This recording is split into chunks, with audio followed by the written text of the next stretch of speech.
तो कैसे हैं आप सभी। पिछली वीडियो में हमने मॉलिक्यूलर बेसिस ऑफ इनहेरिटेंस का बेस रेशियो कंप्लीट किया था। तो आज हमको पढ़ना है एक नया टॉपिक जिसका नाम है डीएनए पैकेजिंग। तो चलिए स्टार्ट करते हैं। DNA packaging. DNA packaging. अब देखो हमको डीएनए को पैकिंग करना है क्यों पड़ा, क्योंकि देखो जो हमारे जो डीएनए की जो लेंथ होती है वो क्या होती है, हमारी 2.24 मीटर होती है। तो मतलब कि ये बहुत ही ज़्यादा है। जो लेंथ है जो हमारी डीएनए की कितनी है, 2.24 मीटर। तो ये सीधी तो आएगी नहीं लीनियर। तो हमको क्या करना है, इसको पैकिंग करना है। क्या करना है हमको, इसको पैकिंग करना है ना। Because due to high length of DNA, high length of DNA we require packaging to fit DNA into the nucleus।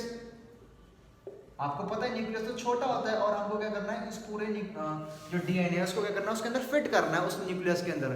ठीक है, तो हमने इसीलिए हमको क्या जरूरत पड़ी, हमको डीएनए की पैकिंग की जरूरत पड़ी। ठीक है, तो अब देखते हैं हम। तो वैसे ही देखो डीएनए की पैकिंग के लिए दो चीज की जरूरत है, एक तो खुद लिंक डीएनए और दूसरा कुछ प्रोटीन्स। तो बेसिकली देखो जो डीएनए होता है वो कैसा होता है, हमारा जो डीएनए होता है वो हमारा क्या होता है, नेगेटिवली चार्ज होता है। ये क्वेश्चन आपका नीट में भी पूछ रखा है कई बार कि डीएनए पे चार्ज कैसा है। तो डीएनए पे चार्ज है नेगेटिवली चार्ज। कैसा है वो, नेगेटिवली चार्ज। और नेगेटिवली चार्ज क्यों है, due to having phosphate group, क्योंकि इसके पे क्या होता है, फॉस्फेट ग्रुप होता है 3-। ठीक है, अब देखो और जो प्रोटीन्स होते हैं, जो बेसिक प्रोटीन्स होते हैं वो कैसे होते हैं, हमारे पॉजिटिवली इंचार्ज होते हैं। कैसे होते हैं, पॉजिटिवली इंचार्ज। चाहे वो प्रोकैरियोट्स हो चाहे वो यूकैरियोट्स हो, याद रखना कि जो हमारे डीएनए है वो कैसा है, हमारा नेगेटिवली चार्ज है। और जो प्रोटीन है वो हमारे कैसे होते हैं, पॉजिटिवली इन चार्ज होते हैं। चलो अब हम देखते हैं in case of prokaryotes. In case of prokaryotes, जैसे कि एग्जांपल बैक्टीरिया वगैरह में। तो बेसिकली होता क्या है प्रोकैरियोट्स में, इसको मैं यहाँ पे लिख रहा हूँ। तो इसमें जो डीएनए होता है इसको बोलते हैं हमने लिंकर डीएनए। लिंकर डीएनए में कुछ हमारे बेसिक प्रोटीन्स होते हैं, बेसिक प्रोटीन्स जिसका नाम होता है पॉलीअमीन्स। क्या होता है हमारा, पॉलीअमीन्स, पॉलीअमीन्स, है ना। अब बेसिक प्रोटीन कैसे चार्ज किए हैं, पॉजिटिवली चार्ज। अभी बताया मैंने, पॉजिटिवली चार्ज प्रोटीन्स हमारे पॉजिटिवली चार्ज होते हैं और डीएनए कैसे होता है, हमारे नेगेटिवली चार्ज। और आपको पता है, आपने पढ़ा है फिजिक्स में कि unlike charges attract each other and like charges repel each other. तो वैसे ही जो हमारे डीएनए है वो बेसिक प्रोटीन्स जो है उसको अगर मतलब प्रोटीन्स है उसको मतलब कि जो डीएनए है वो क्या कर रहे हैं, अच्छी तरह से क्या हो जाएगा, बाइंड हो जाएगा उसके चारों तरफ। ठीक है, और क्या फॉर्म करेगा, जो हमारा फॉर्म करेगा आपका जीनोफोर, या तो इसी को हम बोलते हैं न्यूक्लियोइड। क्या कहते हैं इसे, न्यूक्लियोइड। तो अगर कोई आपसे पूछे what is the unit of DNA packaging in case of prokaryotes, तो आप बताओगे न्यूक्लियोइड और जीनोफोर। तो न्यूक्लियोइड और जो जीनोफोर होता है वो क्या होता है, आपका डीएनए पैकेजिंग की यूनिट है। In case of prokaryote, eukaryote की बात नहीं हो रही अभी। तो unit of DNA packaging in case of prokaryote हो गया आपका न्यूक्लियोइड और जीनोफोर। ठीक है, अब देख लेते हैं यूकैरियोट। अब इतना मैं आपको रफ कर रहा हूं, आप इसे नोट कर लें। फिर से एक बार मैं आपको तेजी से आपको बता देता हूँ क्या क्या बताया मैंने। हम जो टॉपिक पढ़ने जा रहे हैं उसका नाम है डीएनए पैकेजिंग। मैंने आपको बताया कि जो डीएनए की जो लेंथ होती है कितनी होती है, 2.24 मीटर होती है, जो कि बहुत ज़्यादा लंबी है। और इसके लिए हमको क्या करना है, और ये न्यूक्लियस के अंदर फिट नहीं आएगा तो हमने इसको क्या कर ली, पैकेजिंग कर लिया, है ना। और आपको पता है डीएनए पे चार्ज कैसा होता है, नेगेटिवली चार्ज होता है। तो नेगेटिवली चार्ज मतलब नेगेटिव और प्रोटीन कैसे होते हैं, पॉजिटिव। तो क्या हो गया, आपस में बाइंड हो गए, है ना। तो हमको फिट करने के लिए, बेसिकली हमको डीएनए को न्यूक्लियस के अंदर फिट करने के लिए हमने क्या करी, डीएनए पैकेजिंग करी। और डीएनए पे चार्ज कैसा, नेगेटिवली चार्ज। अगर पूछे तो किसकी वजह से, तो फॉस्फेट ग्रुप की वजह से। ठीक है, और बेसिक प्रोटीन्स होते हैं हमारे कैसे होते हैं, पॉजिटिवली इंचार्ज होते हैं। तो पहले हम डीएनए पैकेजिंग पढ़ रहे हैं प्रोकैरियोट के केस में।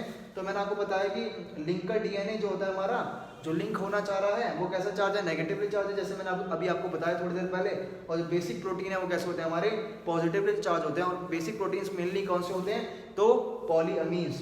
तो क्या बना दिया इसने, जिनोफोर या न्यूक्लियोइड। और यही अगर आपसे कोई क्वेश्चन पूछे, और यही जो जिनोफोर और न्यूक्लियोइड है वो क्या हमारी डीएनए पैकेजिंग की यूनिट है, ठीक है, जिसको न्यूक्लियोइड को हम जिनोफोर भी कहते हैं, ठीक है। ये तो हो गया हमारा प्रोकैरियोट का केस। अब देखते हैं यूकैरियोट्स में DNA packaging. DNA packaging in eukaryotes, DNA packaging in eukaryotes, DNA packaging in eukaryotes. चलो अब देखना है आपको, तो यहाँ भी सेम चीज है, यहाँ भी क्या आपका लिंकर डीएनए होता है, प्लस में आपके क्या होते हैं, कुछ बेसिक प्रोटीन्स होते हैं जिसका नाम होता है हिस्टोन्स प्रोटीन। बेसिक प्रोटीन्स हैं जिसका नाम है आपका क्या, हिस्टोन्स प्रोटीन। क्या नाम है, हिस्टोन्स प्रोटीन, ठीक है। और जो ये हिस्टोन्स प्रोटीन होते हैं, आपको पता है कि जो प्रोटीन है वो उसका मोनोमर क्या है, अमीनो एसिड। तो जो हिस्टोन्स प्रोटीन होते हैं इज रिच इन किस में होते हैं, जैसे मैं बोल रहा हूँ ला, इधर ला, तो ला में एल और ए, तो किसमें रिच है ये, लाइसिन और अर्जिनाइन में। किसमें, लाइसिन एंड अर्जिनाइन, ठीक है। तो histones protein is rich in lysine and arginine amino acid, ठीक है। अब देखो अब क्या होता है, जो हिस्टोन्स प्रोटीन है वो किससे बना है, देखो मैं अभी लिख रहा हूँ H1 component, H2A, H2B, H3 and H4। और जो H2A, H2B, H3 और H4 है ये हमारे डाइमर फॉर्म कर देते हैं। क्या फॉर्म करते हैं, डाइमर, मतलब कि दो, है ना। तो देखो ये है आपका, देखो ये बना दिया मैंने H2A, ये बना दिया मैंने H2B, ये बना दिया मैंने H3 हो गया, और ये क्या हो गए, H4 हो गए, ठीक है। अब इसके जस्ट पीछे H2A के पीछे H2A, H2B के पीछे H2B, H3 के पीछे H3, H4 के पीछे H4, तो क्या हो गया, डाइमर बन के 4 ये और 4 8, है ना। ये देखो ये हो गया H2A, H2B और ये H3 और यहाँ पे H4, ठीक है।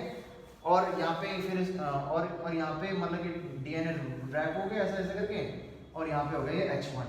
H1 का काम क्या होता है, H1 का काम है फॉर्मिंग प्लग, या फिर डीएनए को सील करना, जो कॉइल हो रखा है उसको सीलिंग करना। तो H1 का काम क्या है, H1 का फॉर्म प्लग, लिख दिया मैंने फॉर्म प्लग, है ना, फॉर्म प्लग। और या फिर डीएनए सीलिंग, क्या, डीएनए सीलिंग, डीएनए को सील होने से बचाएगा, ठीक है। फॉर्मिंग प्लग या तो डीएनए सीलिंग, ठीक है। क्लियर, इतनी बात आपको क्लियर होगी।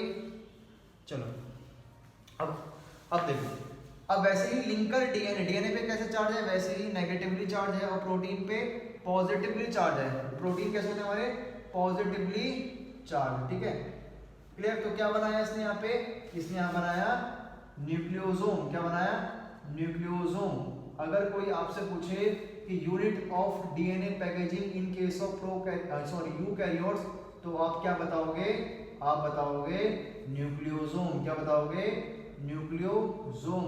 और जो हमारा न्यूक्लियोसोम होता है उसमें 200 बेस पेयर कंसिस्ट होते हैं। कितने होते हैं, 200 बेस पेयर से मिलकर बना होता है हमारा एक न्यूक्लियोसोम, ठीक है।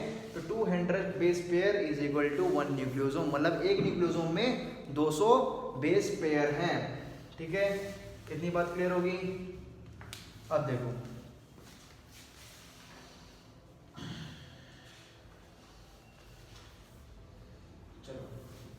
इतनी बात समझ आई आपको। देखो आपको फिर से मैं एक बार क्विक रिव्यू दे देता हूँ। मैंने आपको बताया DNA packaging in case of eukaryotes, तो मैंने बताया दो चीज़ से मिलकर बना लिंकर डीएनए और बेसिक प्रोटीन। जो आपके डीएनए है वो नेगेटिवली चार्ज है, और जो बेसिक प्रोटीन है बेसिकली वो कौन है, हमारे हिस्टोन प्रोटीन है जो कि पॉजिटिवली चार्ज होता है, जो कि क्या बनाया इसने, nucleosome. Unit of DNA packaging in case of eukaryote क्या है, वो न्यूक्लियोसोम, जिसमें कि 200 बेस पेयर से मिलकर बना है। फिर मैंने आपको हिस्टोन्स प्रोटीन के कंपोनेंट्स बताया, H1 बताया, H2A बताया, H2B बताया, H3 बताया, H4 बताया। जो कि मैंने बताया H2A, H2B, H3 और H4 क्या फॉर्म कर रहे हैं, डाइमर फॉर्म कर रहे हैं। H1 का तो काम अलग है, उसका तो फॉर्मिंग प्लग है, प्लग फॉर्म करेगा। मतलब जैसे मान के चलो एक वो होती है ना, जैसे दादी माँ की जो बेसिकली रुइयाँ होती हैं, रुई के ऊपर हम वो फंसाते हैं ना कि मतलब खुल ना जाए, जो गुदड़ी है उसके ऊपर क्या डालते हैं हम, कोई भी सुआ डालते हैं, जो वही है वो, है ना, फॉर्मिंग प्लग, ठीक है। अब देखो आगे देखते हैं।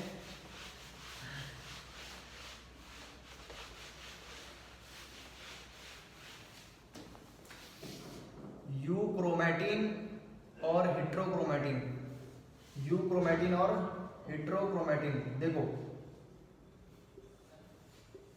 जो आपका जो यूक्रोमैटिन है वो हमारे कैसे होता है, हमारा लूजली पैक्ड होता है। कैसे होता है, हमारा लूजली पैक होता है। कैसे होता है, लूजली पैक होता है। और हिट्रो, हिट्रो मतलब डिफरेंट, तो कैसे हमारे टाइटली पैक है। कैसे हमारे ये टाइटली पैक है, ठीक है।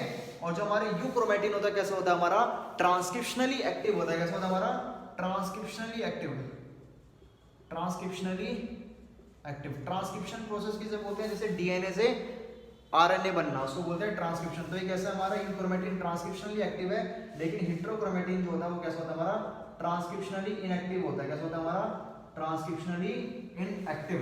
और जो यूक्रोमैटिन है वो कैसा हमारा लाइट स्टेन है। कैसा हमारा वो लाइटली स्टेन है। कैसा है यूक्रोमैटिन, हमारा लाइट स्टेन है, लाइटली स्टेन। तो आप ऐसे याद कर सकते हैं कि एल से लूजली पैक और एल से लाइटली स्टेन, और जो हेट्रोक्रोमैटिन है वो टाइटली पैक्ड है। तो ये अगर लाइटली स्टेन है तो ये कैसा होगा, डार्क स्टेन होगा, है ना। ये लो, अब देखो इतनी बात क्लियर होगी। अब देखो कुछ हमारे आपके एनसीईआरटी में एनएससी दे रखा है। एनएससी क्या है, तो non histone chromosomal part, non histone chromosomal